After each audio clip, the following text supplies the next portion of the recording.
Good afternoon. Welcome to the New Orleans Case Study panel. I'm very excited to be your moderator. My name is Kira Orange-Jones, and thank you. And it's so great to see so many New Orleanians in the audience. We are joined by an incredible panel, you all. And in just a moment, we'll have the opportunity to have every panelist give some opening remarks. But first, I wanted to just take the moment to just personally share with you a little bit about what excites me most about this panel and the lens that I'm bringing to this conversation personally.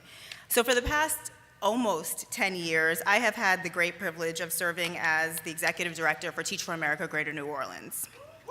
Thank you. I've spent most of my adult life in Louisiana. I was a Corps member in Baton Rouge, South Louisiana in the house in 2000, and taught fourth grade at Eden Park Elementary. I remember teaching fourth grade at Eden Park, and during my first year, wanting to plan a class field trip for my students and for their families to go tour some of the highest performing high schools across our city and across our state as we started to think about pathways to college. It seemed like an easy enough task. I was able to talk to my principal and get her invested in this project. And as we started to actually look around the city and what became then the region and then what became then the state, it quickly became obvious to us that that was actually going to be a really challenging task to do.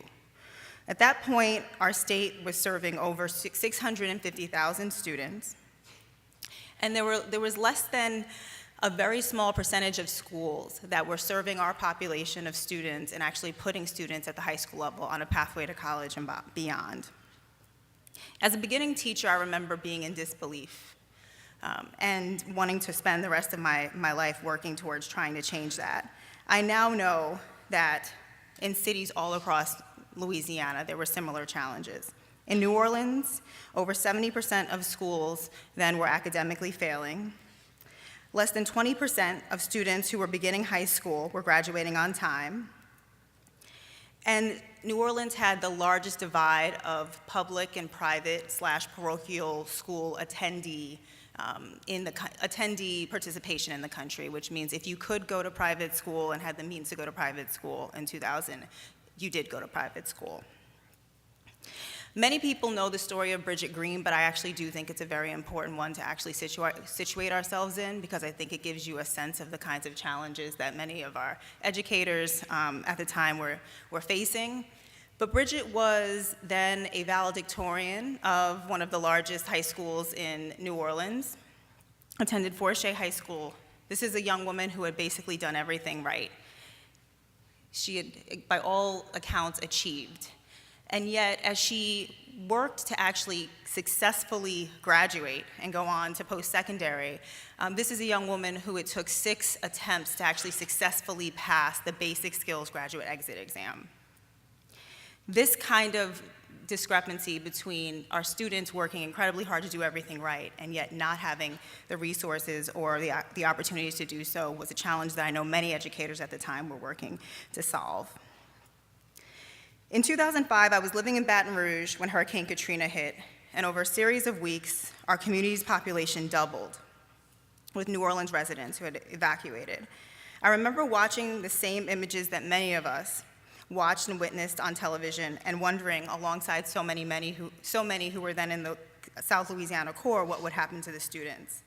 I've since learned that 80% of all New Orleans school buildings were underwater. Over 80% of the staff who worked in those buildings had been evacuated, and almost overnight, the school system was bankrupt. New Orleans, already an iconic American city, was thrust even further into the national consciousness. And there it would remain for the past 10 years. And certainly, its education has been one of the most prevalent issues, and one that we'll be discussing today. I know that there are many people in the room who are deeply connected to New Orleans. Either you have lived there, you are from there, you have taught there, you are moving there. So I would love for you to stand if you have deep ties to this incredible city.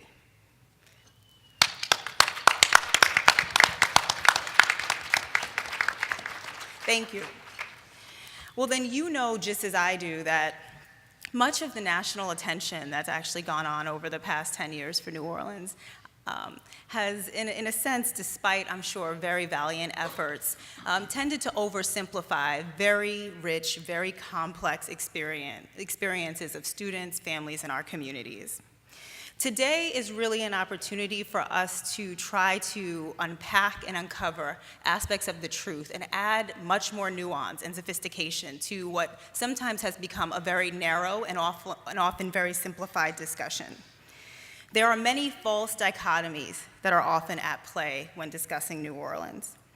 I think that you'll find today that our panelists bring a rich amount of perspectives, a diverse amount of perspectives, and hopefully can help shed some light on some of the overly simplified concepts that many of us have been a part of reading and hearing about in the mainstream media.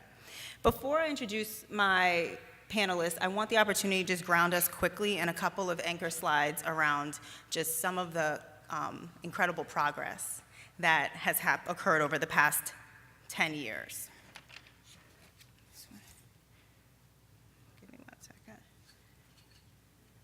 I'm going to start here. Okay. So what we're looking at here is a slide of high school enrollment by letter grade. Right? All schools across Louisiana are ranked on a letter grade system from A to F. And what you're looking at are the number of schools that represent each letter grade in 2004 and what the progress is today.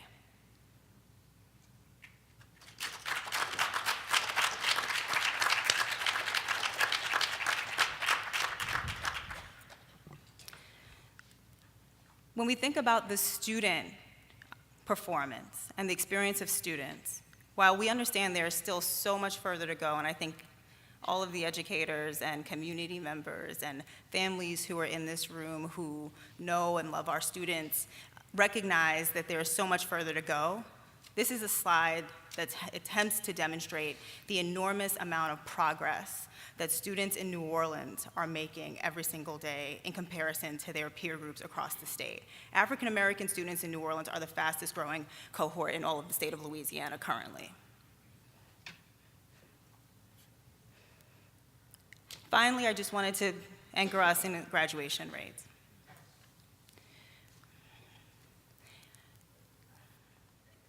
In 2004, 54% of students were graduating. Today, that number is up to 73%.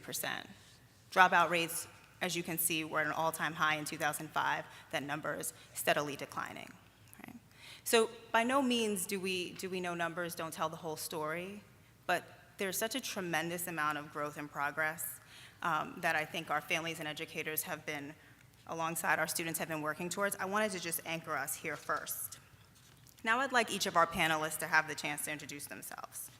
We're going to start with Paul, and what I'd hope for you to be able to start us with is tell us, in 2000, right, so right around the 10th anniversary summit, and leading into 2005, what was your personal connection to the city then, and what were you working on in education, and why? Thank you, Kira, and I'm delighted to be here this afternoon. I am an unlikely person to even be on this panel if you consider where I started in my professional career. I started as a lawyer. I've been a lawyer most of my professional career, but I got involved in a partnership between our law firm and a local junior high school in the city back in the mid-'80s, and got to know and understand a lot about public schools, which I had never attended, nor had my children ever attended.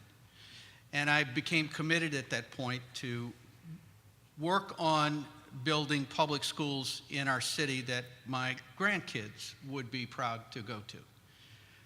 By this point in 2000, I was now on the State Board of Education. I was appointed to that board because of my volunteer work, not only with the school, but with the Chamber of Commerce in New Orleans. And while I was focused on state policy, I was really zeroing in on New Orleans and what could be done to transform New Orleans. At that point in time, I would say that New Orleans was academically bankrupt, and it was, from a physical plant and facilities perspective, bankrupt. It wasn't yet financially bankrupt, but it was soon to be, just before the storm.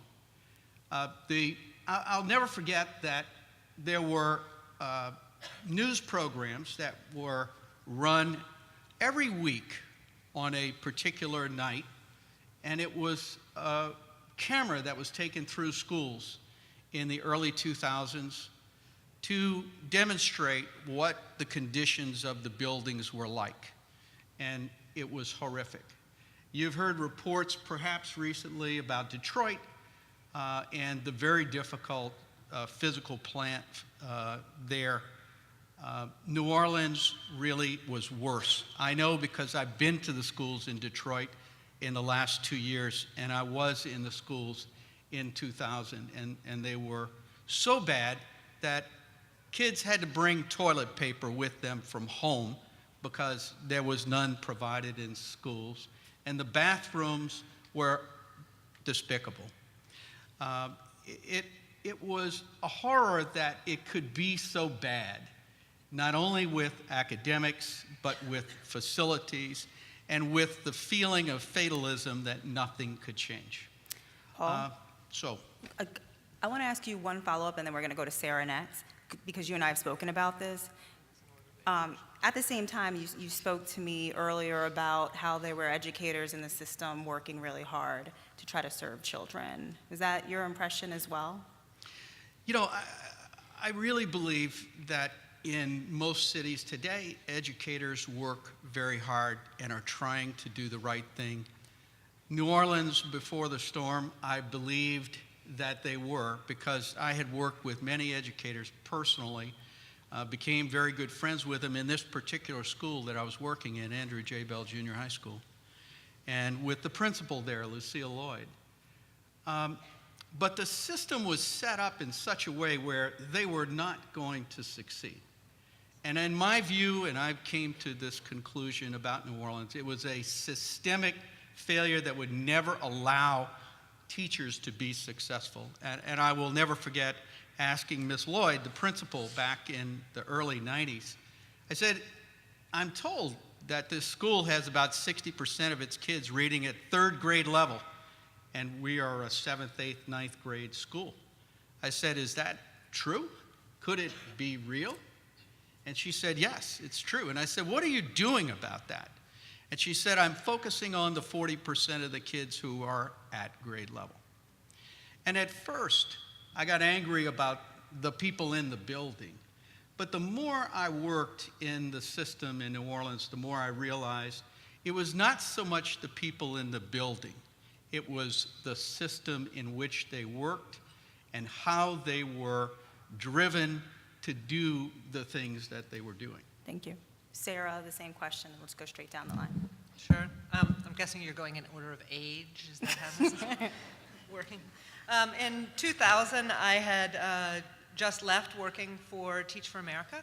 I had been a Teach for America teacher, taught 5th grade at Park Elementary in Baton Rouge, and had been the executive director for several years. In fact, I know there were great educators in classrooms because as the executive director, we would work to find teachers to mentor our corps members, and we would always find phenomenal teachers who would mentor corps members. Now, I'll say Teach for America's ability to help support them at that time was radically different than it is now, but all of us were evolving, and so I had left the Teach for America to go work with Michelle Rhee, and as she was taking the New Teacher Project nationally. And in fact, the practitioner teacher program, I'm guessing a few of you all in here, I'm seeing some smiles. A few of you all in here were certified by the practitioner teacher program, was an innovative contract of the New Teacher Projects to work with the school district and others to be able to create new pathways into education for folks that were very much based in good classroom practice and demonstrating teachers' ability to work with, manage, and participate in their school communities. And so I was at TNTP helping to start the practitioner teacher program in 2000 because there was, and I'll get to this part of the story later, a supposed desperate need for teachers in Orleans Parish. Okay, thank you. Raven? Hello. Well, well, in 2000, probably like some of you in here, I was in middle school. But I can certainly remember my experience. I remember sitting in a classroom, or many classrooms, because I had several classrooms in middle school, looking at teachers who were in their late 30s to maybe their 50s, mostly black. I remember being in a group of students who were pretty diverse. We had some of Asian Americans, Hispanic Americans, Black Americans, but most, if not all, were a part of the working class. Our families were a part of the working class or on the lower socioeconomic end of the spectrum. And I mean, I remember having good teachers who looked really, really overworked and still tried to give us the best that they could, but really had a lack of resources to make that happen. And I also remember teachers who didn't try to do the best that they could because they just are at their wits' end. But my mom was a teacher, and so I also remember being at home and listening to her experiences being a teacher in Orleans Parish. So I was just trying to figure out what I was gonna wear the next day. But I do remember definitely having a sense of, something might not be right with what's going on here in New Orleans. So. Thank you. Haley? All right. My name is Lee Greene. I'm the head of school at Inspire NOLA. 2000, I was a teacher in the classroom at Warren Easton Senior High School. Prior to that, I was the teacher of the year for the whole city of New Orleans. And I move around a lot, and even then I moved around. What I do want to say is this. At Warren Easton, we built the system in which we were Blue Ribbon School year after year prior to the storm. Now, it was a catch-22 because we were a magnet school. And the magnet school system was created back in around 1985. And when that happened, yes, you had the talented 10 removed out. So that happened in the schools. But in 2000, I was in the classroom. I taught every day. I taught at Warren Easton, where there was no air conditioning in the school, but our kids still succeeded. My wife went to Andrew J. Bell, and she succeeded. It's the effort in which the teachers in the classroom put forward back then. They were not terrible teachers. I went to George Washington Carver. I went to those schools like Francis T. Nichols. My sister is a petroleum geologist. We graduated from Nichols. My brother is an engineer. My other brother is a principal.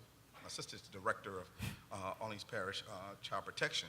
We all went to Francis T. Nichols, Cohen, those schools like that. We had nothing, but we worked hard every day at it. And it took dedicated professionals coming in that building to give us that effort every single day. So in 2000, when I got it, I just had to be dedicated. Every day I came in, I worked. And what I saw was, it was not great. We needed change. All the teachers in the school knew that. We needed change. But we'll go into that later on, the type of change that came in. You know, that wasn't that almost like embarrassed the professionals that took that chance to go in. Because when I had to take a test, when I came back to the city of New Orleans from Houston to see how well I can pass a test, when I went to Rhodes University and studied the entire summer. But I had to take a test to see if I could come and teach in the city in which I grew up in. So those are some of the things that we'll go and focus on later. Niloy? So my name is Niloy Gangapadahe, a 2002 Bay Area Corps member. So in 2000, I was a junior at the University of California, Berkeley, and I was thinking about Teach for America. I was dating a young woman who was slightly older. So she ended up joining the Corps in 2001 in New Orleans. So I got a chance to visit in 2001, and during my break, my winter break, I got a chance to volunteer in 3 schools in New Orleans. And there were some challenging schools that I'd volunteered in the Bay Area, in Oakland and Richmond. but I had not seen anything in regards to schools with poor conditions that I had when I spent roughly 18 to 20 days volunteering in schools. And so that was the proverbial tipping point for me to know that when I was a senior, I was definitely applying to Teach for America, not necessarily in New Orleans, but when I saw the disparities that existed in the schools that I'd grown up in the Bay Area and the schools that I saw in New Orleans, I knew that I wanted to be a part of the change. So how did Katrina impact the trajectory for student achievement or for education in the city of New Orleans from your perspective? And Paul, I think I'd love for you to start. Well, I think that the storm created an opportunity for change that was unprecedented and unique. People took advantage of that to create a new landscape, and I do believe that it's put kids on a much, much better trajectory and given them much greater promise and much more hope. That didn't happen just because one person decided it would happen. It came as a result of a significant effort on the part of people in the community, leaders in the community, African American leaders in the community, and a Democrat who was governor at the time, who saw the opportunity to create a change and to pass legislation in the fall and early winter of 2005, about 4 months after the storm. And it was controversial legislation. It eliminated the possibility or the mandate of collective bargaining on the new state-run school district. The collective bargaining unit was retained by the Orleans Parish School Board, which continued to hold some of the schools. The theory being that we would take all of the low-achieving schools in the Orleans Parish school system, which was about 85% of the schools, 80 to 85%. I think we took 112 schools out of 126 schools. And the remainder were left with the school board. Many of them were magnet schools, and a few of them were open enrollment schools. And many of them were converted quickly to charter. And I would just say this, that the original theory was that they would all become charter schools in the state-run district, but that did not play out. And there were many, many challenges yet to be addressed going forward. But I think that I am as confident as I could be that if we had not made this radical governance change, that 112 schools then would probably be near that many failing schools or low-achieving schools today. Lee, Sarah, would you add anything? How did Katrina, from your perspective, impact? I mean, yes, it needed to change. We had to have change in the city at that point. But the removal of 7,500 teachers at once, and I was one of them, that said, okay, you didn't have a job while I was out in Houston, Texas, left a bitter taste in the mouth of the professionals in the building. And what happened was, it translated to we were going to lose 40% of our teaching staff anyway. And Teach for America was in the city already. It's not like Teach for America was new. So what it did was, when these young professionals came into the schools, it left a bad taste in people's mouth that shouldn't have reflected on them. I had great professionals that worked with me, that was TFA teachers. But the way that we did it, it left a bad taste in the city of New Orleans, in the grassroots of New Orleans. So that's what's happening, and then that reflected on the professionals that came in our city to work. And these young professionals did a great job. I know the ones with me. I mean, I go into the toughest schools. I've gone into the toughest schools, to turn around the toughest schools, and 20% to 30% of my staff was TFA, first-year teachers. And our scores grew every year. So that's the effort of what they did. Thank you for bringing that. We're going to come back to that in just a little while. I want to talk about what you named, because it's such an important, I think, mark on our city, and something that comes up very often, both in the national consciousness and also locally. But I'd love, Sarah, for you to first speak through, in your opinion, what did help us make meaning of Katrina as an event, what it meant for our city, and what it meant for education? I'll scale the question down to one I can manage. I think that some of the bright spots that were happening in the city had been percolating before August 2005.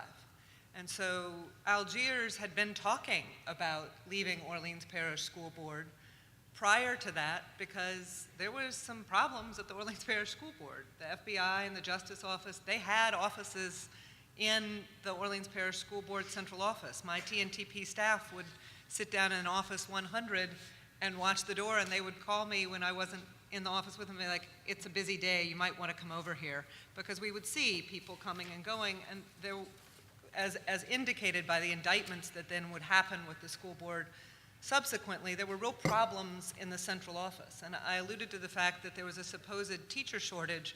Well, when TNTP started working with the Orleans Parish School Board, our job was actually not to go recruit and train people from outside the field. The then superintendent, who went on to lead Caddo Parish, one of Paul's friends, wanted the new teacher project to help find certified teachers to come teach who had been trained locally. And when we got there, there were boxes of applications in a closet that the bureaucracy had not dealt with. They had just been put away. So there were these things happening, and so schools like Sci-High, which is led by two Teach for America alum right now and is a phenomenal school, had literally voted prior to Katrina about becoming a charter school even before Act 35 was expanded. So Act 35 had been created to create the Recovery School District prior to the storm, and UNO had taken the first leap of faith to try and lead those schools with some additional autonomy. And so some of those things were happening. They were just baby steps. And as with a catastrophic event, things all went on steroids, and some of it went well, and some of it did not go well. But I do want to say that there were great bright spots in those efforts. I mean, some of the first schools opened. Mardell Early opened her school out in the east on a cell phone in trailers with no one around her. And she was some of the first schools to get open, and they became a charter school out of necessity, because she had a school full. She's a veteran leader. She led Kennedy. She's wonderful. She had a school full of kids that wanted to get back. Their families needed to get back, and their teachers were eager to get back to work. And the bureaucracy couldn't keep up with the educators. So one of the things that I think has been most powerful about what has happened is that we have made the schoolhouse the unit of change, and we've worked to try and more empower leaders like Lee and Mardell and those folks who are closer to kids to have more control over their money, their people, and their time, and to make choices that are not always 100%, because we don't always get everything right, but that are much more focused on what's best for students. Yeah, Raven. Sarah just mentioned some of the bright spots that I think New Orleans had prior to Katrina, and I would say one really, really big one is the culture of many of the schools in New Orleans. If you don't know about New Orleanians, when you come and you ask them, what school did you go to, they do not mean college. High schools were a big deal, and it rooted students more so than academics, because clearly, you know, we were struggling a little bit with that. But I think after Katrina, yes, we are, you know, doing a phenomenal job with academics, and we are making that achievement gap close just a little bit more. But I think that the cultural piece was left. And I do think that now people are starting to realize how important that is to the city of New Orleans and how important it is to the families of the students that we teach every day. But I do think that that's something that we do need to work on a little bit more. Is bringing back the culture of New Orleans is very important to us. Thank you. You know, I had a chance to speak with each of you before today, and you know, as somebody who was watching on television 45 minutes away as Katrina hit, and then spent the next year of my life in graduate school, where Katrina was a very abstract idea for people who weren't living it. It was like, will the city be rebuilt or will it not be rebuilt? It was so distant from the lives that were actually forever shaped by that moment. And yet there are, of course, members on this panel who lived through it, whose families lived through it, who were educators living through it as people first, as you were then basically first responders for children as well. I just want to know, before we move on, whether or not anyone wants to speak to, as an educator, what it was like to live through it, as a student personally, what it was like to live through.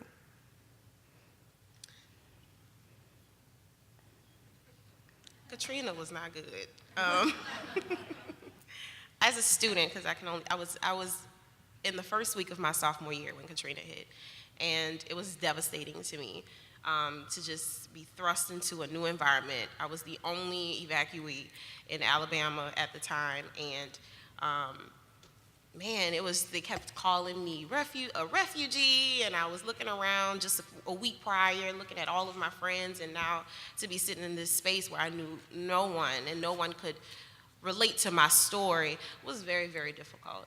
My mom, similar to Lee's situation, was teaching in New Orleans Parish before the storm, and was upset because now at this point she's displaced, but at the same time was hopeful that she would have some sense of normalcy when she got back home, which was, I think, all of our struggle. We wanted things to go back to normal, but we're just very unsure that it would happen for us.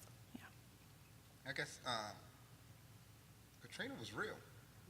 And if you don't understand that, it was a situation in which I left my family, and took them to Houston, and I came back, and I walked through to make sure my home was okay. Then I had to go back to Houston and get a job, and I taught in Houston, and I drove down every weekend to help gut my mother-in-law's home, my aunt's home, and did those things in the middle of teaching. And then immediately after the storm, when we had an opportunity to come back and open up McMain, I was one of the first teachers called, and while I was back here, I was teaching during the day and cleaning and gutting houses at night. So I continued to grow, and then I had my daughters who was displaced, and I have two daughters, and they were displaced, and I had to make sure that they were okay and provide support. So when our kids came back to the city of New Orleans, I talked with Kira about this, our kids didn't receive any counseling. Our kids didn't receive any a group of psychiatrists or support coming in here. The first thing I heard from the new superintendent, her name was Ora Watson, she said, we need to be ready for this test. And that just shook me from that point. And said, Kira, you asked me what changed. When I decided to become a leader, I decided to go into every tough school so that kids can see that somebody really cares about more than just that part of it. And that was the part that most of the teachers, and I know the teachers that worked with me at the different schools, they understand that our kids need more support on that part than anything, but we missed out. We missed out big time, and now you're trying to figure out why our murder rate of the ages has dropped from 24 down to 16 and 17, because when they came back from that storm, nobody provided support. So yeah, I lived through it, but I'm glad I did so I could stay and do some things different. I will never be a superintendent. I will never be someone that sits at the table, but I will sit at the table with children every single day. And that's the thing that we have to get that passion back into what we're doing. Sarah, do you want to add anything? Kira knows I don't like, this is hard for me to go back. Yeah, Sarah told me she didn't remember anything. I blocked a fair amount of it, but it comes straight back. So, yeah, we were displaced. I had a kid. Thankfully, my parents let us move in with them, and so we were in Kentucky, and and my old Montessori school took my child in. They told me my kid had a speech problem, and I was like, I don't think so. And they're like, no, he's got a speech problem. I was like, no, he doesn't. And they're like, no, you got to get him tested. And I said, just give us time. Well, lo and behold, all of his vowels fell into place when he was ready, but he had held them back because he'd been through this sort of thing. And honestly, like, he is a super lucky kid, right? He wasn't there on the overpass, but he'd watched all of this with all of us. So that's why you guys bring me in. I always, without fail, will get emotional. Yeah. Yeah. So- To Lee's point, we didn't. I mean, none of us actually took care of ourselves. And now the rate of post-traumatic stress, I can never get it right. Somebody tell me the acronym. Yeah, y'all got it. Is 4 times greater in New Orleans than for our youth than the rest of the country. I mean, it is very real. And it is compounded by the deep poverty in our city that still so many of our kids face. And yet you see these academic gains. So I always sit there and fantasize at night when my little Pollyanna happy self comes on, like, holy cow, what would our kids be doing if we had given them the mental health services and the supports, or we had the ability to do that now? And what is inspiring is to watch so many. There's a couple core members, I don't know if they're here, who are leading a therapeutic day center working to try and actually go back and address issues that we should have taken care of then.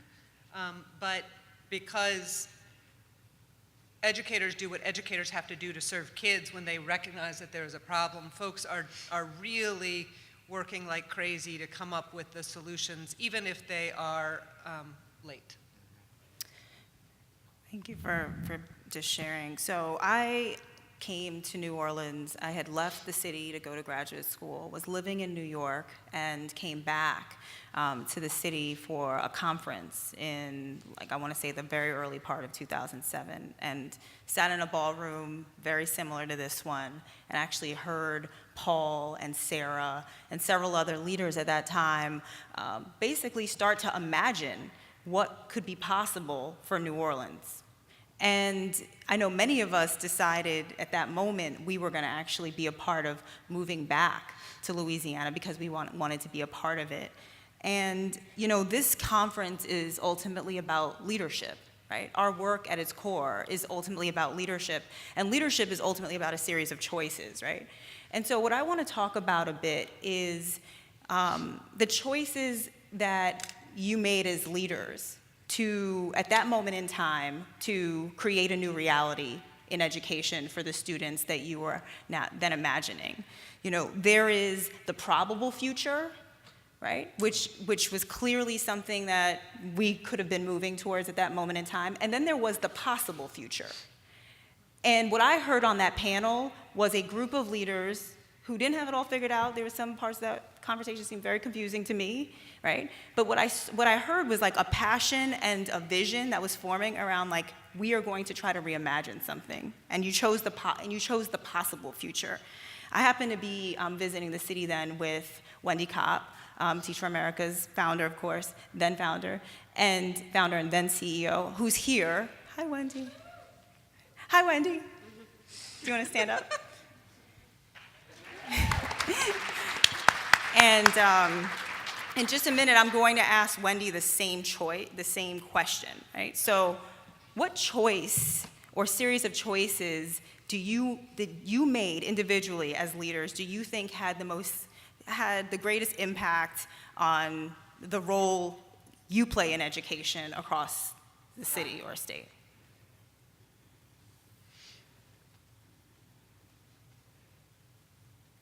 Niloy. Oh.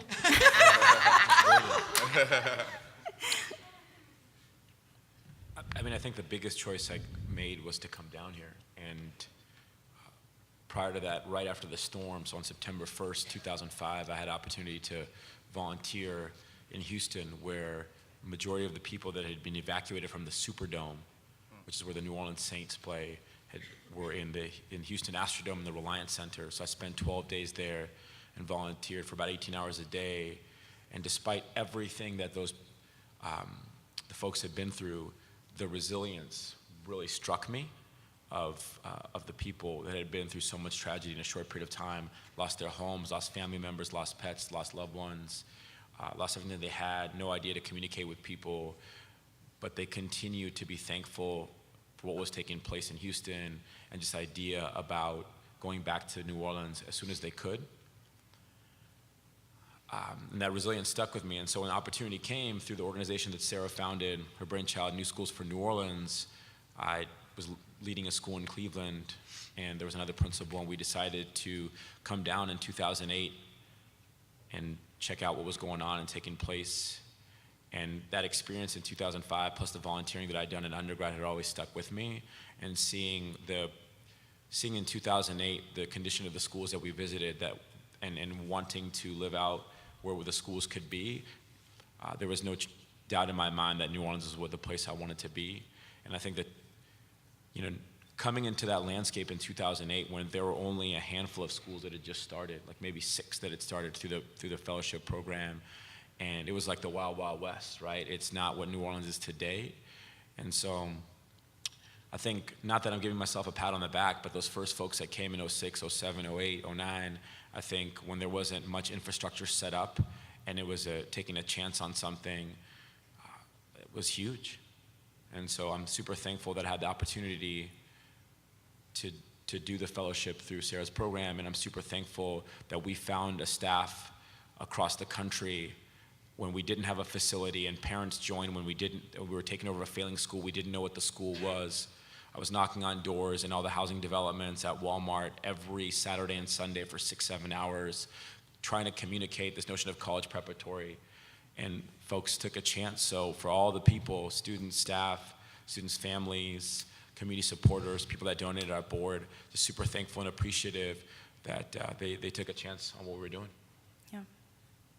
Sarah, what about for you? What choice or series of choices do you reflect on most? Well, having been an ED early on with Teach for America, and then having been in the early days of the New Teacher Project, I swore to myself I would never start an organization because I'd been around when other people were starting them, and even working directly for them, it was super hard.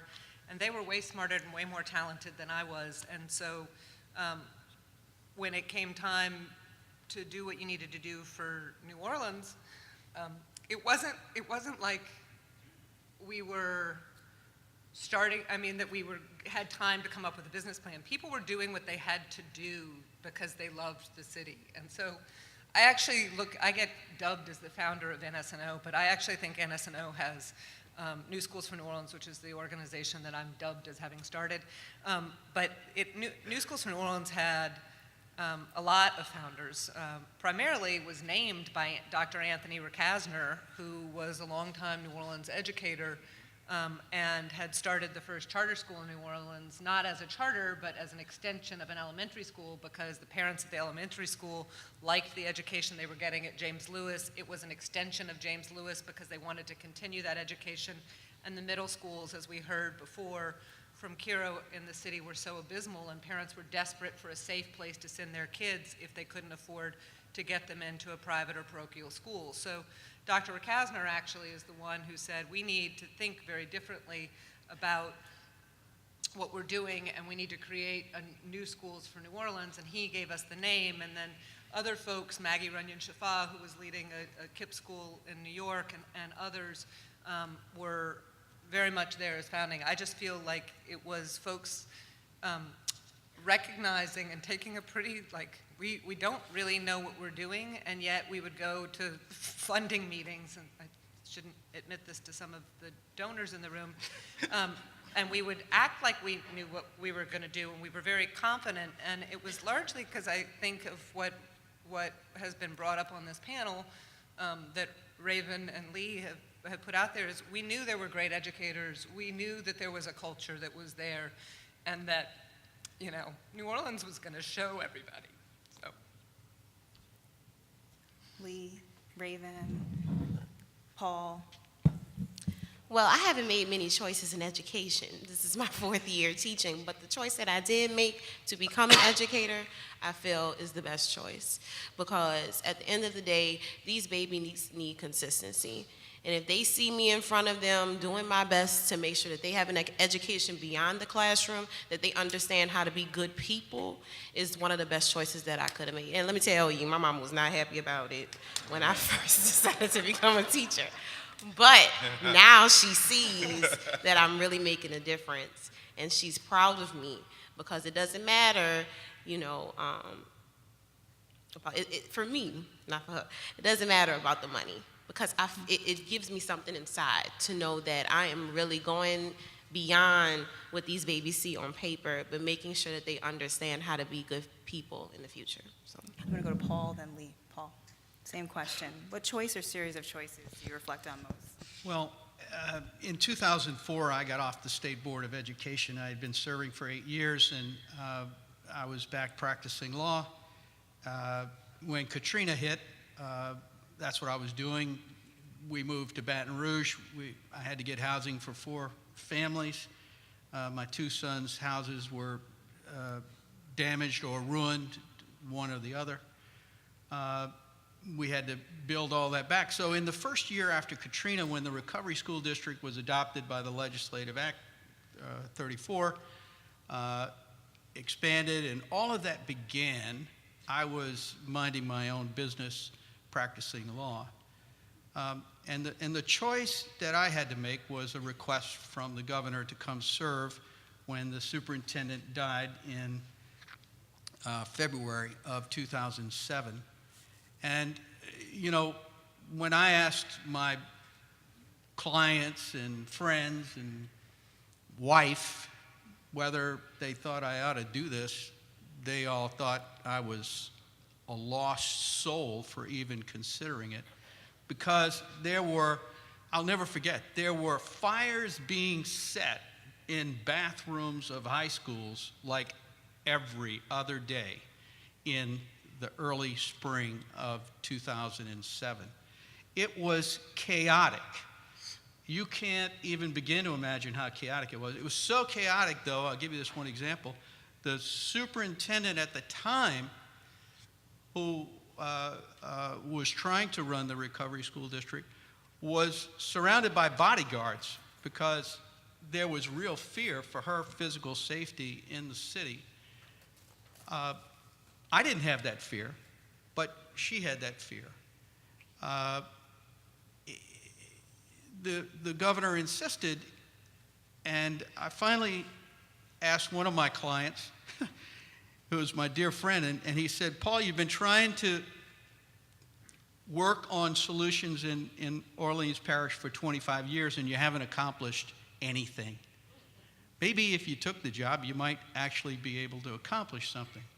So I took the job in March of 2007, and one of the board members told me at the time, "We're so lucky that you're so crazy." I made another choice, though, in that, and that was I would put decisions that I would make and base them only on what was best for kids. And I said this then, it may sound rough now, but regardless of what the outcomes for adults were, kids had to trump adults in the decision-making process.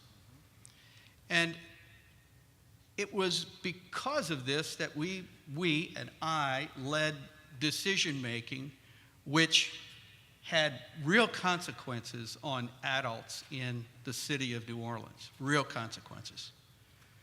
And sometimes people didn't understand why we would make decisions, the particular decisions we made. I tried not to make those decisions by myself.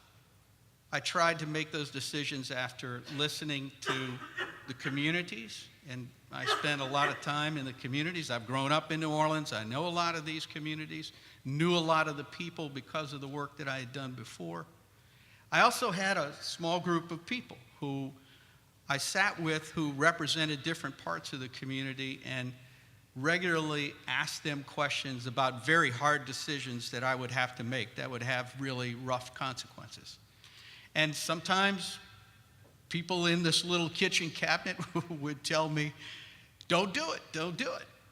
Sometimes they would tell me, you know, you're going to get run over.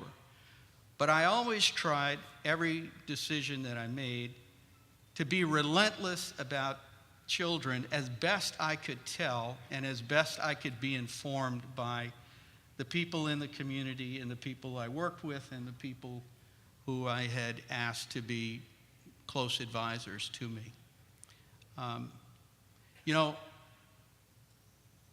we made decisions, and decisions were made before I got on board, and we made decisions which were not always respectful to adults, including teachers and leaders in the city. That occurred. There's no doubt about that. It was very, very difficult in those days, in those times. And in the luxury of hindsight, when I look back on it, believe me, I could do lots of things better. But I do think that we're called on as leaders, especially in the really difficult circumstances after Katrina and the instability of community in so many ways, whether it was crime or jobs or culture or parents and kids, businesses. The instability, it was like being, for me, on a battlefield. And you're making battlefield decisions. And you have to make a decision, and you have to move. And you have to make a decision, and you have to move. And in hindsight, yes, I think I would have made a lot of different decisions. Thank you for being so honest. Lee, do you want to share? Feel free to share if you'd like. Otherwise, I'd like to. Mine doesn't have to be long. My choice is stay funded in the pedagogy. If I'm an educator, I have to stay funded in the pedagogy.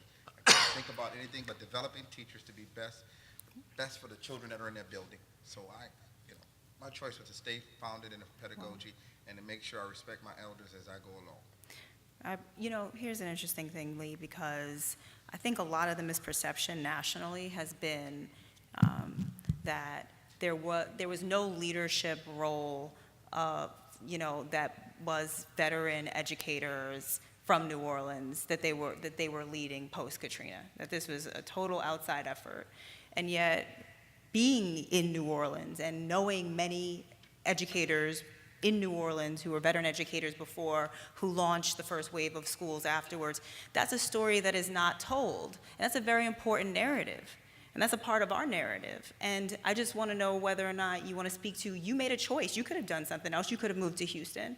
Why did you actually make the choice to actually be a part of the rebuilding of your school right after the storm? I think I made the choice because I am an educator. I was a teacher, so I chose to come back. But most of all, I chose to get better. I chose to study. I chose to improve. I had all the professionals around me assisting and developing me. And so the veteran teachers that came back, we had to improve. It's not something hard to say. We had to get better. We had to develop skills necessary. So we had to go out and get more training.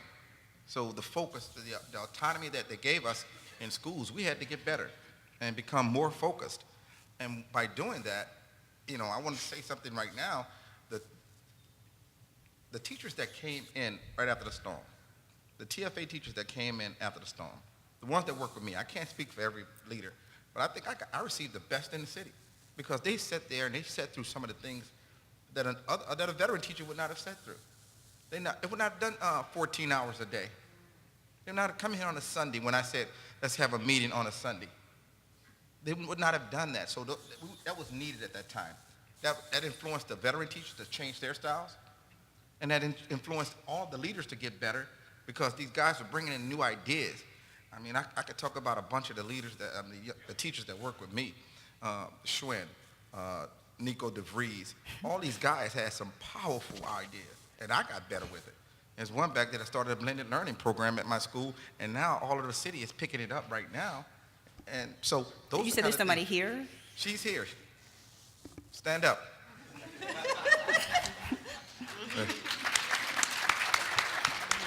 I'm sorry, I Thank was you. fussing. I think a lot of people in this room do know, but those who aren't familiar with the Teach for America story don't realize that Teach for America, Louisiana was one of the original charter regions, and that we have been supporting the New Orleans and Greater New Orleans community by supporting teachers and leaders since 1990. And so we didn't just start bringing in teachers post Katrina. We had been a part of this community for years. Sarah had spoken to that earlier. Wendy, do you mind if I call on you momentarily? I think the same question's relevant. So, yeah, come on.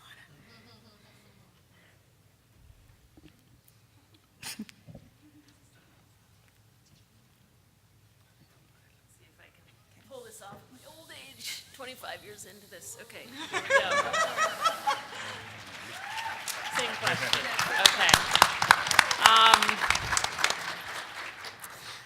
Oh, gosh. Well, I was actually going to go back to what you just said. I mean, I think maybe the most important choice that I can't claim personal leadership credit for it, I don't think. I mean, we made this choice as an organization, I think, was the choice way back in 1990 to start placing teachers in New Orleans, and the choice we made to stick with the city every year thereafter. There are a whole lot of people who really didn't think that Teach for America should be placing teachers in New Orleans. There's a range of high-need communities in our country, and it just did not get more challenging than the New Orleans schools. And honestly, I think for many, many years, we constantly would have discussions with our team. It just felt like we were pouring a lot in and we weren't making a whole lot of progress.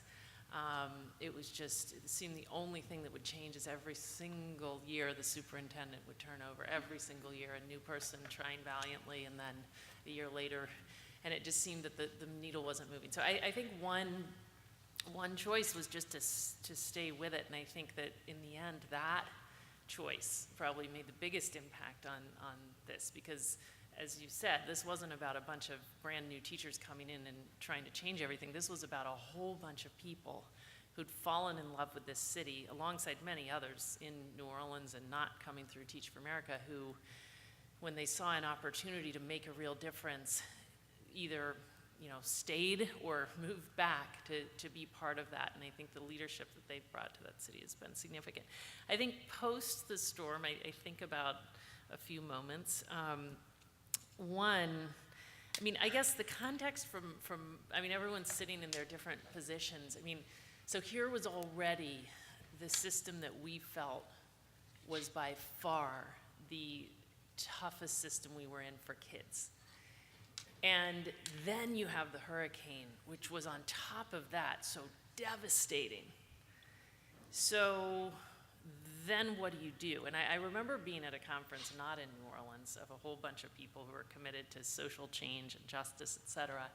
And I remember being part of this discussion. It's one of these things, and I personally can't stand this stuff, but everyone was making public commitments. Like at the end, it's like you gotta stand up and make a public commitment to New Orleans, because we can't just walk away from New Orleans. It was already in such tough straits, and now it's even in more tough straits, so what are you gonna do? And I remember standing up, I remember reflecting and standing up and saying, you know what? I'm making a commitment to myself, but I'm not gonna share it. And I sat down, and you know what that commitment was? I'm gonna get Kira to be our leader in New Orleans. That was my commitment to myself. I was scared making it because I thought I gotta follow through, and I thought she was gonna be a tough sell, but I did that because I just know that the only way to be effective in a community is to have strong local leadership. And as I racked my brain, like, who's the right person for New Orleans and for right now, I thought it was Kira. So I feel really good about that decision. And then the next moment, so things progress, and there was a big conference of kind of leading educators. I won't even name them, but lots of folks from Jim Shelton to Katie Haycock. I remember those two in particular and others on a weekend in New Orleans. And the topic, I forget the sequencing of all this, but the schools are still not up and going again, as I recall. And the topic was, how are we going to make New Orleans a model urban district? We were explicitly not invited. We were not there. I heard accounts from some of my friends in the room, but one of the themes of the discussion was, we will not have Teach for America. We're going to, after all, create the model urban district. So there's no room for Teach for America in that. So I thought, okay, I mean, we're not inviting ourselves in, but things progress months later. And people are actually trying to get the schools to open, and they realize there are hundreds and hundreds of vacancies. 800. 800. So I start getting phone calls from BCG consultants who've been brought in to help the schools start, from Paul Vallas saying, we need 500 teachers. No, not 500. We need you to send 500 teachers to New Orleans. Now, the context for us at Teach for America, New Orleans at the time, this is hard to believe. I mean, how this could be possible, I don't know, but New Orleans was our lowest preferred region from applicants. No one wanted to go to New Orleans because it had this reputation of being the toughest teaching roles, et cetera. So we couldn't sign up for 500, but we did sign up to send 250 teachers to New Orleans, which for us was like the biggest stretch we could possibly imagine. I'm probably the only person who really thought this made sense at TFA at this point. It's like, how would we do this? We're going to create a video, bring to life how compelling it is to teach in New Orleans. I do think we did that. But anyway, we sent 250 teachers to New Orleans. So all to say, I think that the choices that were good that we made were really amount to the choice to be in the arena.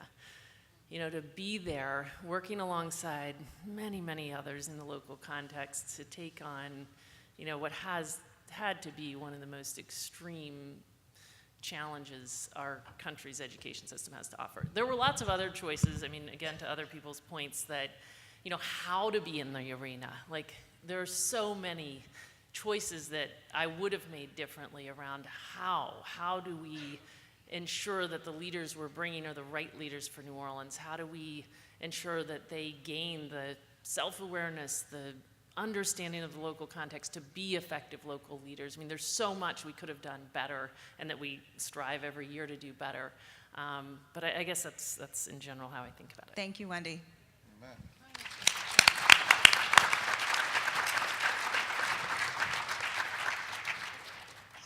I would like to add some perspective on that, and I want to thank Wendy today for what she did back then.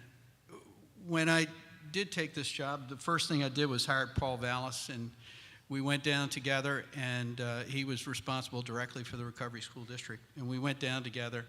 And the first thing we learned was, this was in April of 2007, that on school opening of August 2007, we needed 800 teachers, and we needed 10,000 seats because schools were in the process of being reconstructed, and we did not have school buildings, and many teachers had left and gone to Houston, and many teachers stayed, and many teachers didn't like what was going on in the city and refused to return. So we actually took some of the money that we got in the recovery process and gave bonuses, signing bonuses to teachers to attract them to the city. I think we gave $20,000 bonuses to teachers to come. But part of the reason why they didn't want to come is there wasn't housing. There was nowhere to put them. We were actually looking at building housing and building out housing to put this in play at this point in time. And Paul, I remember, said, let's look at Teach for America. And I said, hell yes. And, we wanted a lot more, but we had to have 800 teachers. And that requirement was finally met by the time we opened school in August. And the requirement for the number of seats. We built 10,000 seats in 6 months. And it was temporary buildings.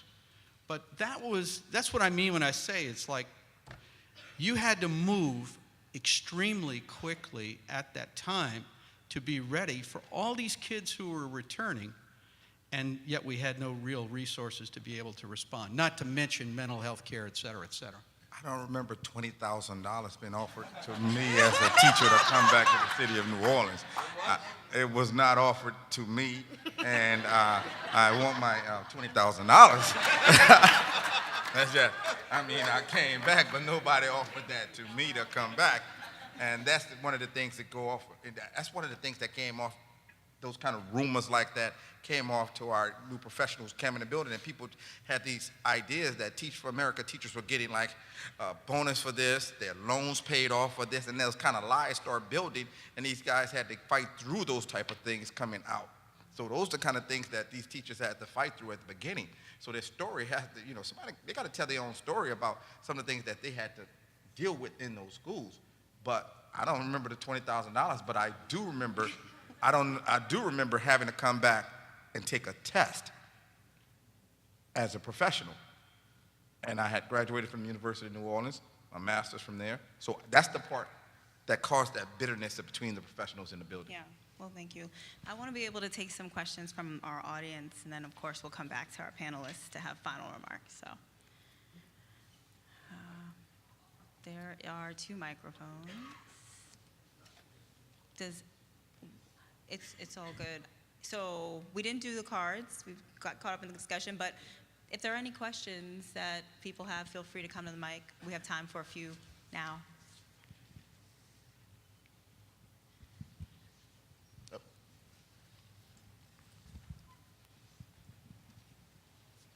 Hi, Laquita.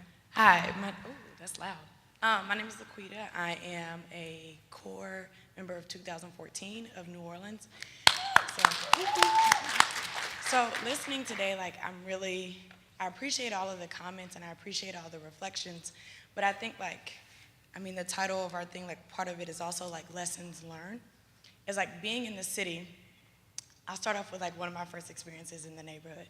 So we had an amazing induction. I had this incredible Teach for America High, down for the cause, down for the mission. We went out into neighborhoods and we were knocking on doors. And I don't remember what we were doing, but it was something with Teach for America, being in the community.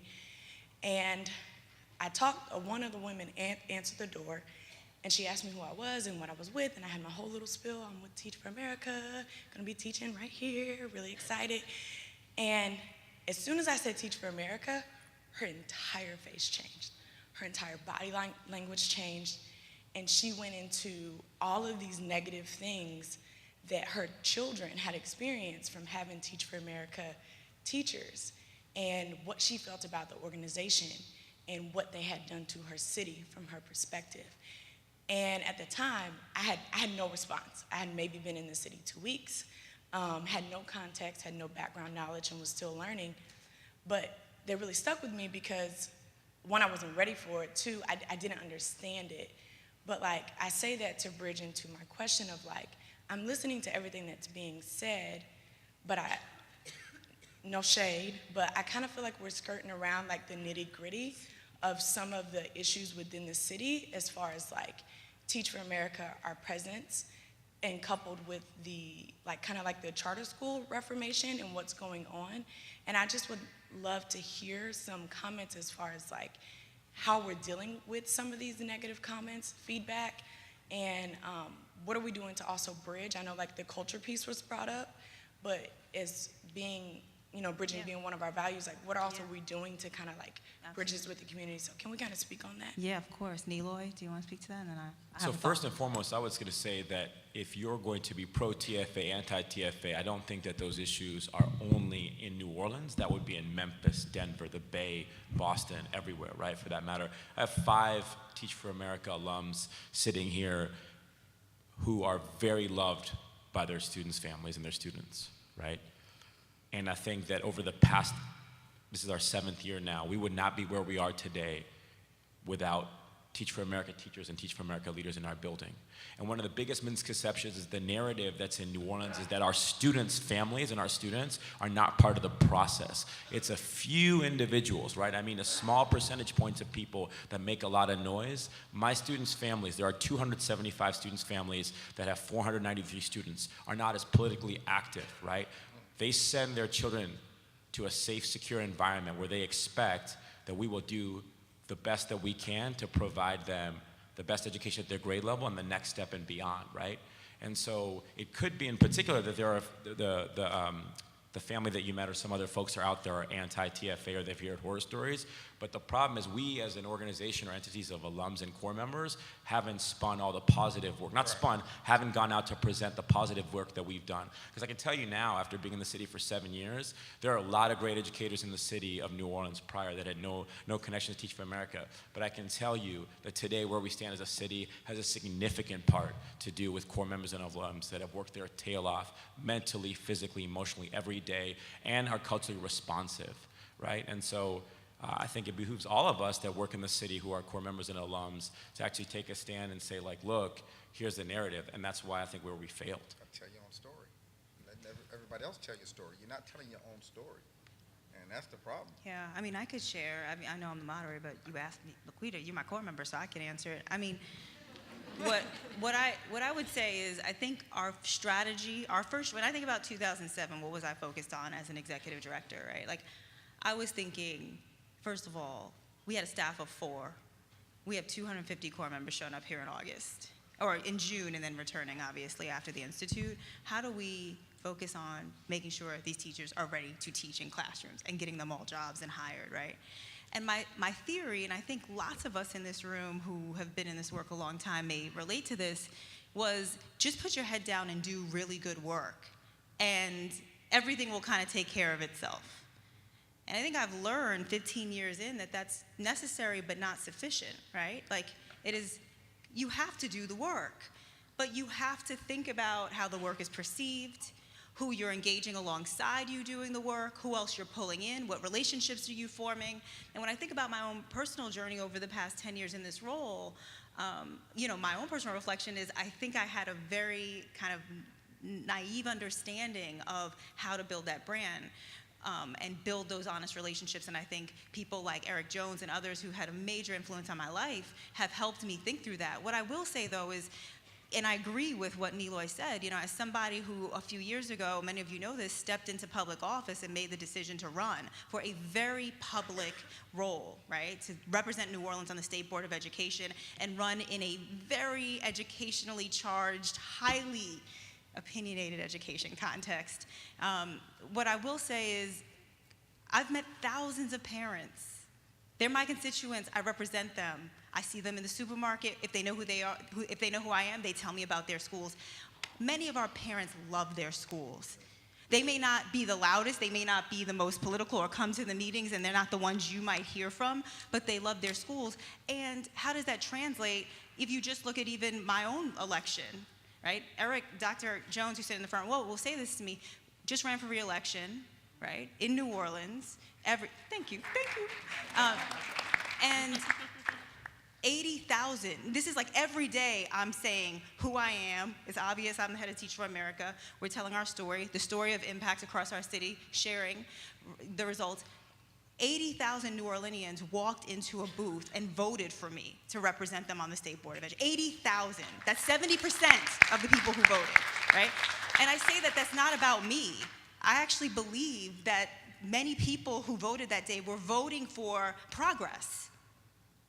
They were voting for progress. They were voting for, when you see these results, and some of these results are nothing short of extraordinary, and many of the educators in this room, alongside our families, are the reason, right, that these results are in fact true. One of the fastest growing education systems in the country. I believe our parents are actually making choices about what they actually want. That is not to say it's perfect. There's so much work to do. I think many of the educators in this room would say this is humbling. But I do believe that we're actually moving in the right direction. We have time for 2 or 3 more questions. Stefan. Hi, Kira. Hi, Stefan. First of all, thank you very much to the panel. I've had the privilege of being in New Orleans for the past 8 years at the same school. And we've seen a lot of change. I think the title of this was Reimagining New Orleans. And I think the way I reimagine New Orleans in education involves the sons and daughters of the people leading the reform and teaching in the schools, attending school alongside the people who we're serving, and that's just not a reality right now. So my question to the panel is, can you envision or foresee a path forward to a truly integrated system in the city?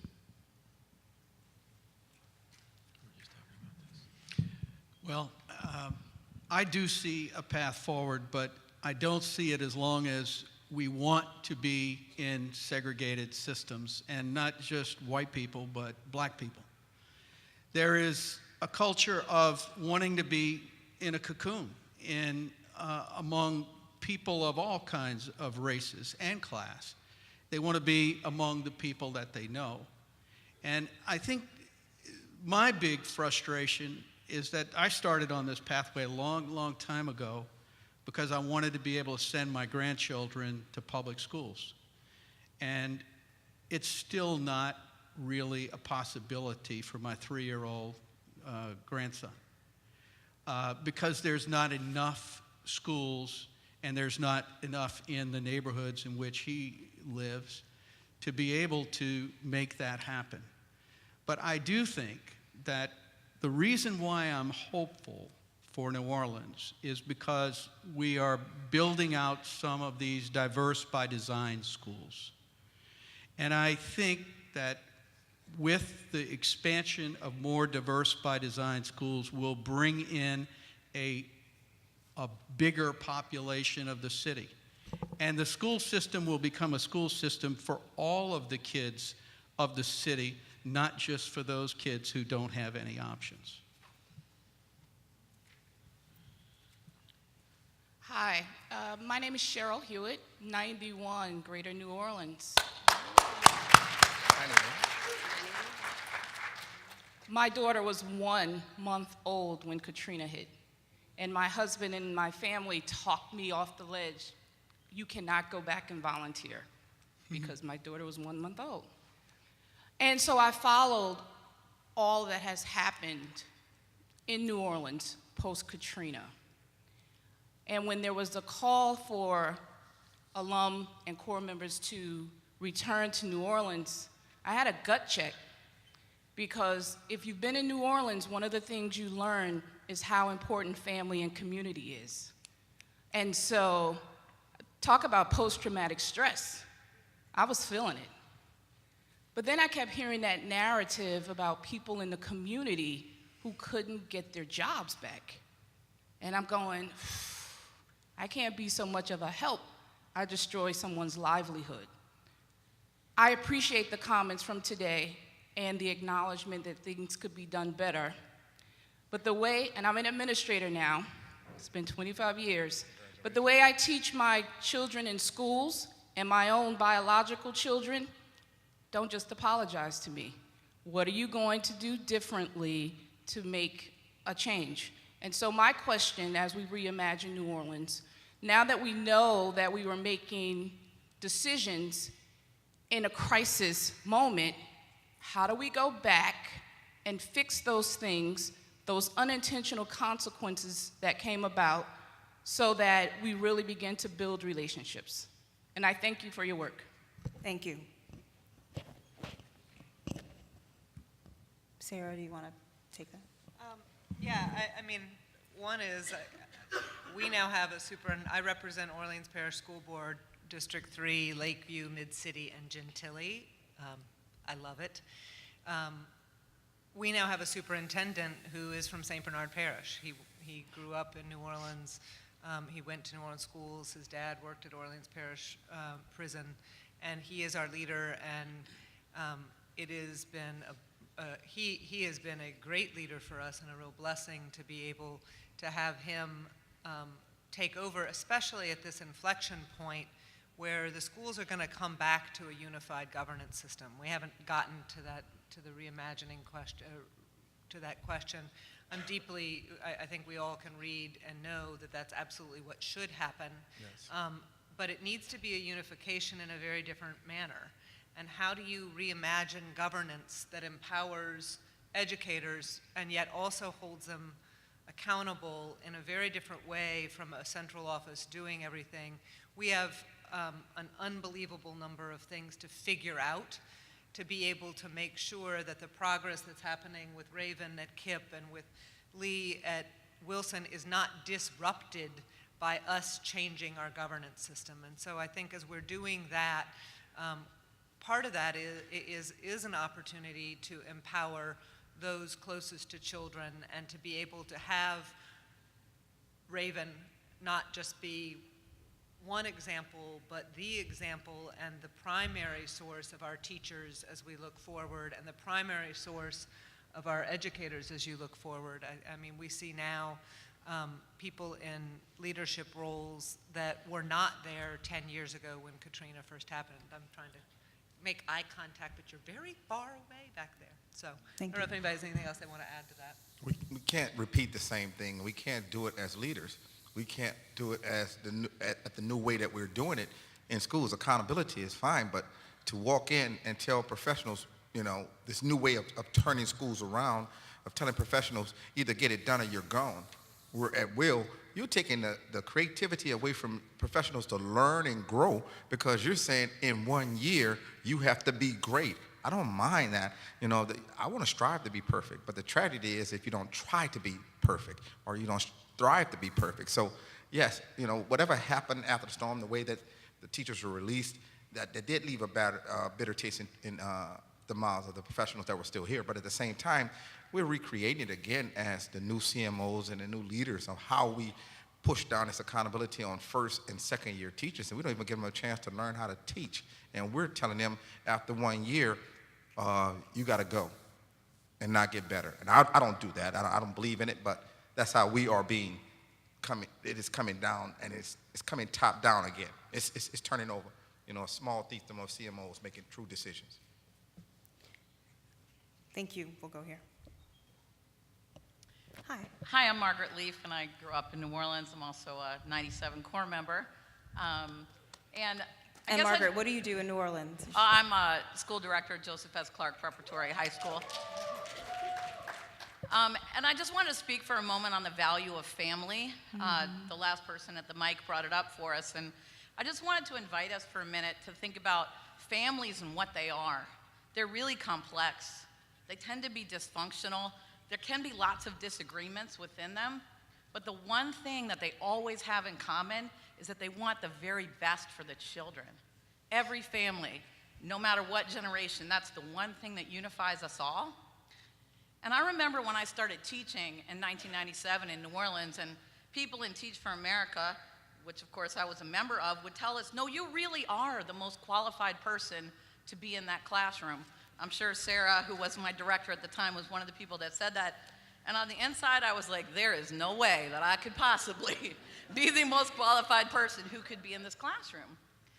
And I'll say these things because this is still complex for me. It's always important to me to honor the public school teachers who educated me in New Orleans, and also those who work with me every day.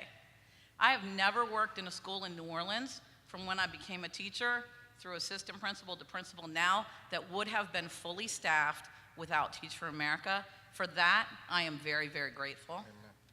I also just want to say, along with that value of family, that maybe I was not the most qualified person who entered that classroom in 1997, but 18 years later, I'm probably on my way to being one of the most qualified people in that classroom.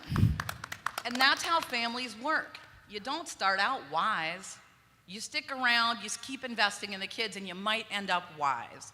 So what I want to say is thank you to those of us who have done that. Thank you for this generation. I see one of my teachers sitting right there. And thank you to all the people up there who, through the disagreement and the dysfunction and the mess that is family, have decided to remain in our family for the good of our children. Thank you.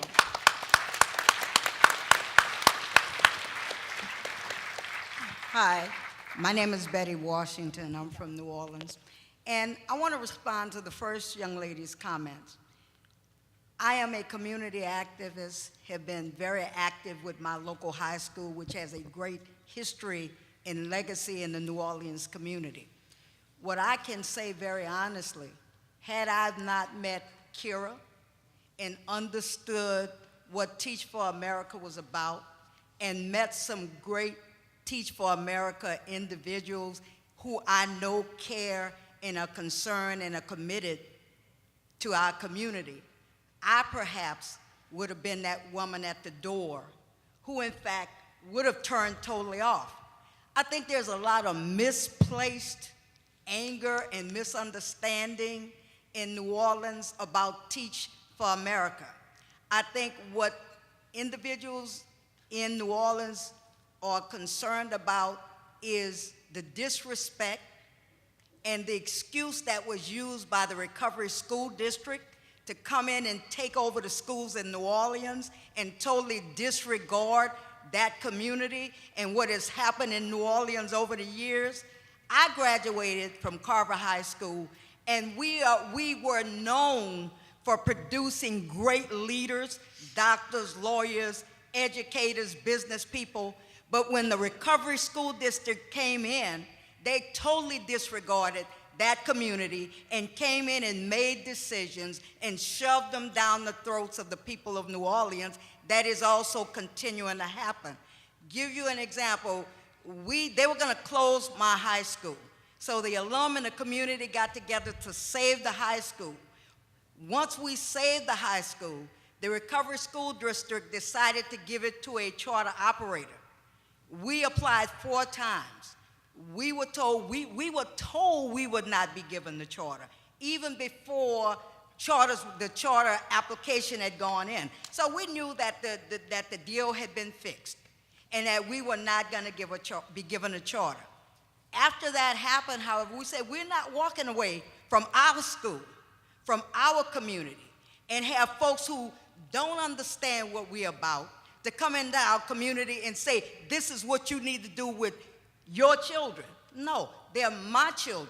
And we understand and we want to have a role in what happens. So it is not necessarily that people are against TFA. They don't understand, they don't know. And once we made the decision at Carver that we were going to work with the charter. Don't necessarily agree with everything they're doing, still don't agree with everything. But we understand we have to work there for the benefit of our children. So I want all you TFA guys to understand that New Orleans just does not understand necessarily what is happening, and it's a lot of confusion and displaced anger over what the state has done. Has nothing to do with TFA. Thank you.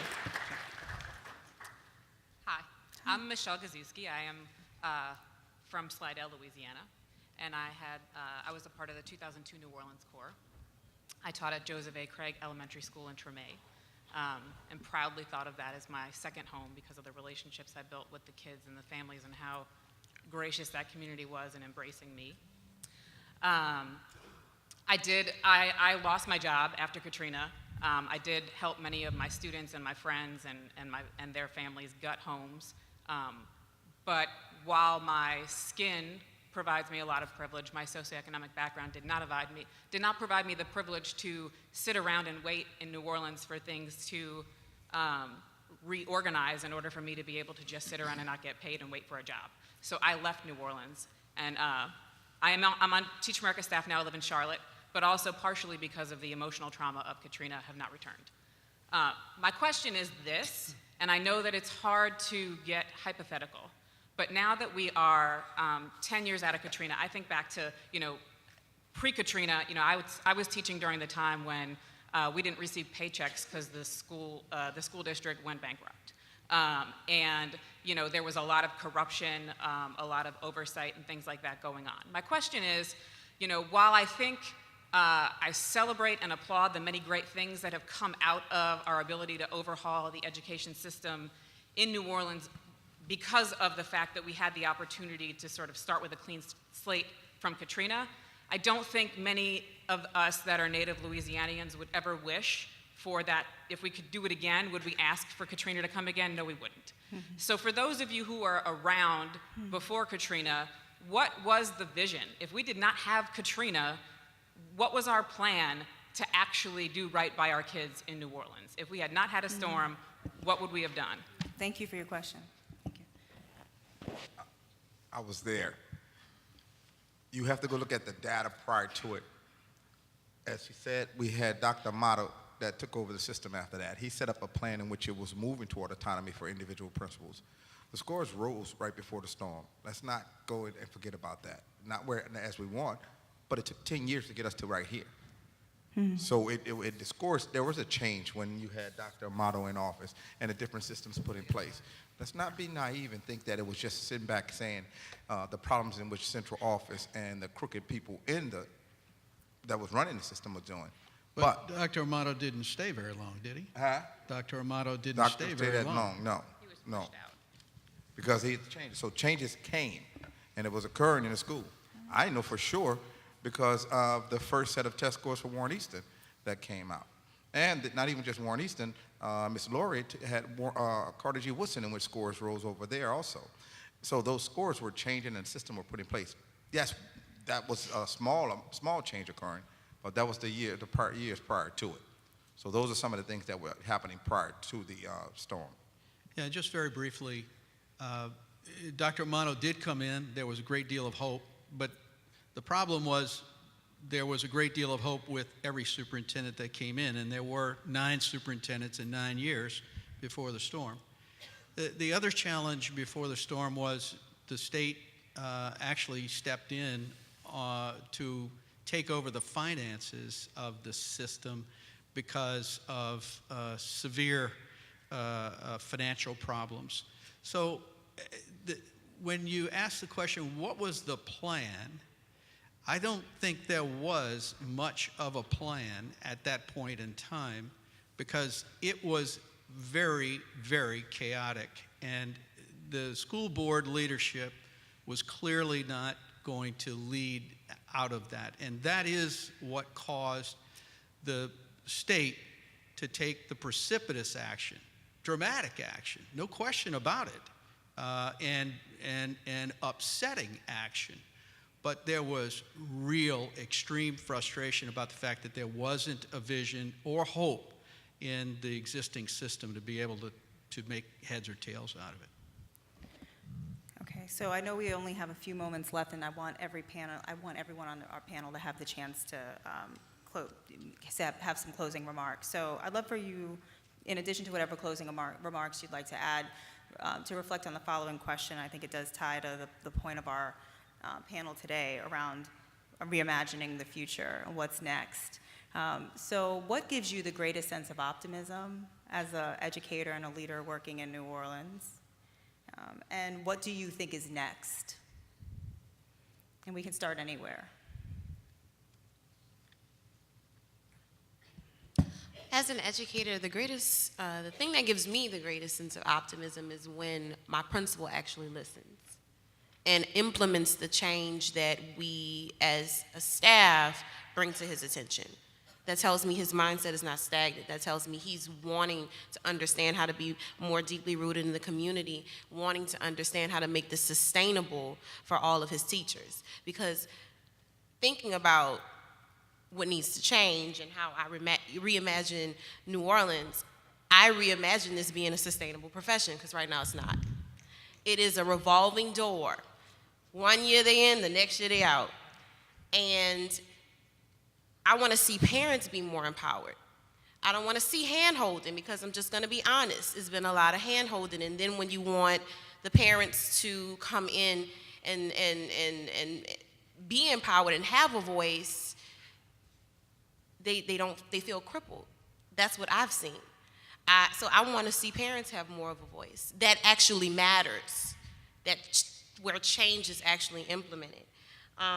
I want to see more diversity. We talk about diversity with race. We don't talk about diversity with age. That makes a difference. I have some veteran teachers that started working at my school, and man, when I look at them, I'm like, okay, maybe I can have kids. Maybe I can have a life. Maybe I can be an educator. So. Thank you. Sarah? I mean, I can come up with all sorts of things. Many of the innovations that are taking place in the city right now, I think, are an incredible sense of optimism because we've created an environment and a culture where those things can happen.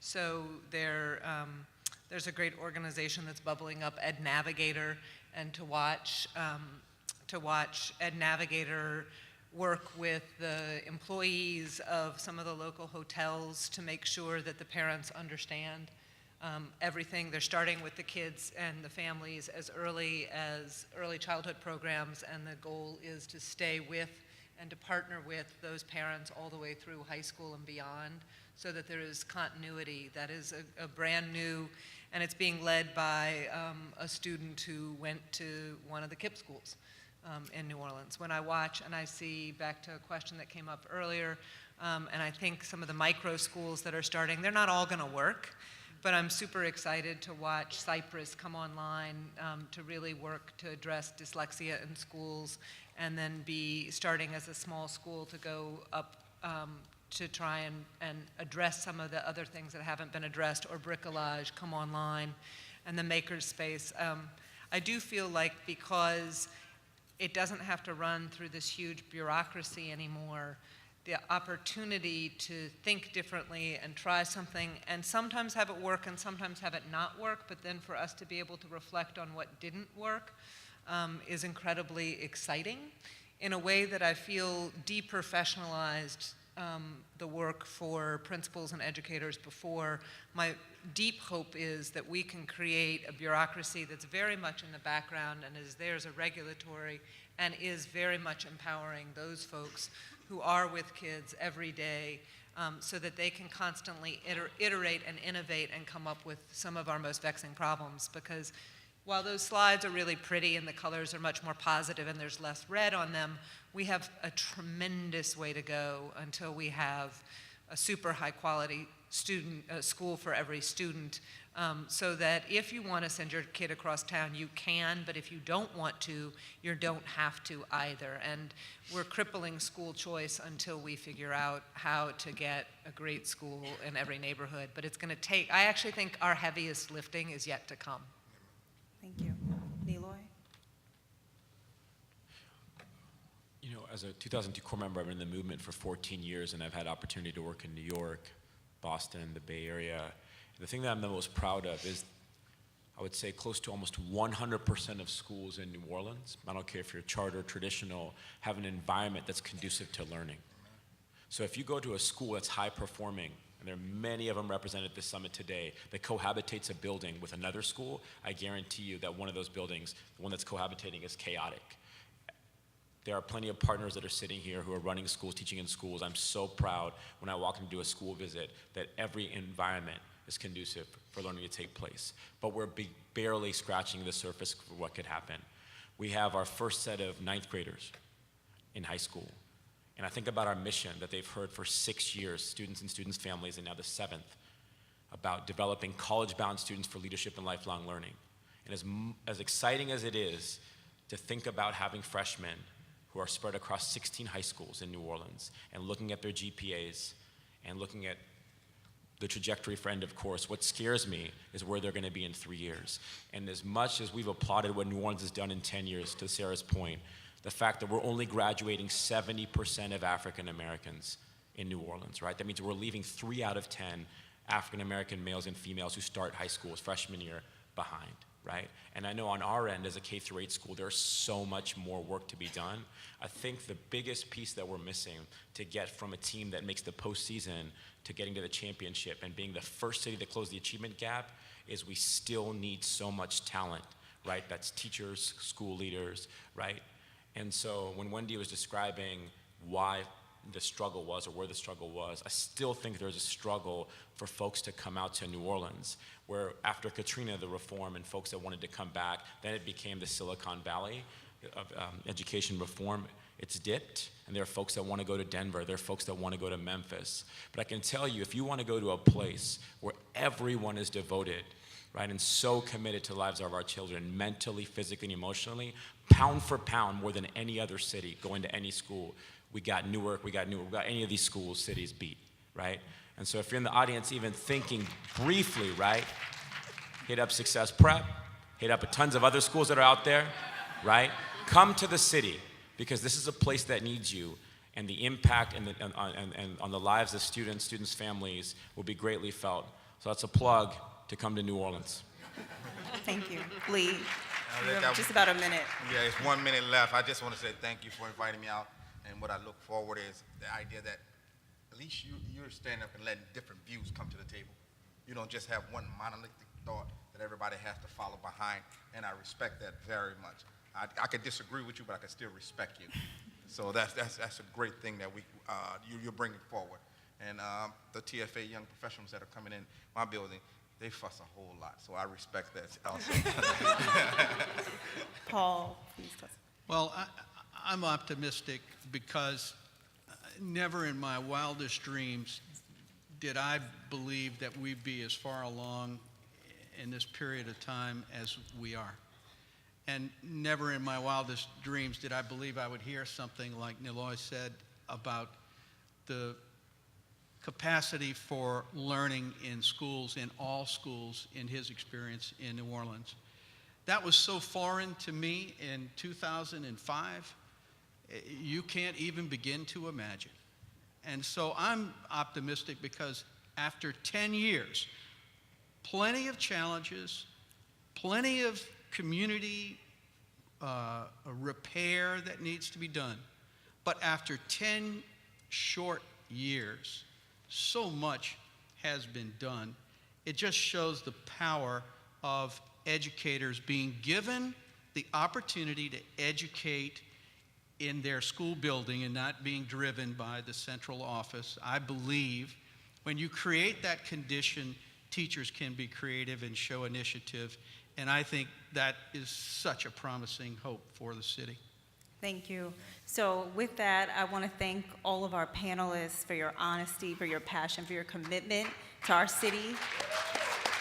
It's truly an honor to have the chance to work alongside you and be a part of a community like the community that we're a part of. I want to thank all of our audience for being here, certainly all of those folks who had a chance to ask questions. I want to shout out Alvin because we never got to your question. And That's all right. thank you all for coming. Thank you. Thank you. Thank you. It was so good to meet you.